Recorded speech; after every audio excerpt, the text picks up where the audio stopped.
Arrest అయిన వాళ్ళు వాంగ్మూలాలు ఇవ్వడం జరిగింది. ఛార్జ్ షీట్ లో ఆయన పేరు కూడా జాయిన్ అయ్యింది, చేరింది అనే న్యూస్ కూడా బయటకు వస్తుంది. మరి అంటే అది ఇంకా సర్టెన్ డిపార్ట్మెంట్ స్పందించే వరకు మేము చెప్పకూడదు కాబట్టి అక్కడ లోపల లీక్లు అయితే వస్తున్నాయి. ఛార్జ్ షీట్ లో ఆయన పేరు కూడా యాడ్ అయింది, అరెస్ట్ తప్పదు, త్వరలోనే జరుగుతుందని.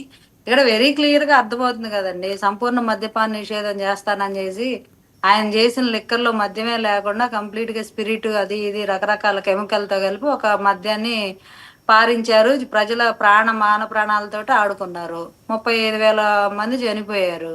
దాదాపు లక్షల కోట్ల రూపాయలు లెక్క పత్రం లేవు, ఎక్కడికి ఎటు తరలిపోయినాయో తెలియదు. నెలకి 7,000 కోట్ల రూపాయలు ట్రాన్సాక్షన్ ఉంటది వాళ్ళు చూపించిన లెక్క.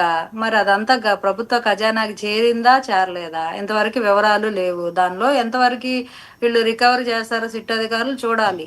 3,500 కోట్లు బయటకు వచ్చింది, ఇంకా రాంది తవ్వే కొద్ది వస్తుంది, ఇంకా ఇంకా చేస్తున్నారు. దాదాపు 47 మంది మీద అభియోగ పత్రంలో నమోదైంది. 12 మందిని అరెస్ట్ చేశారు.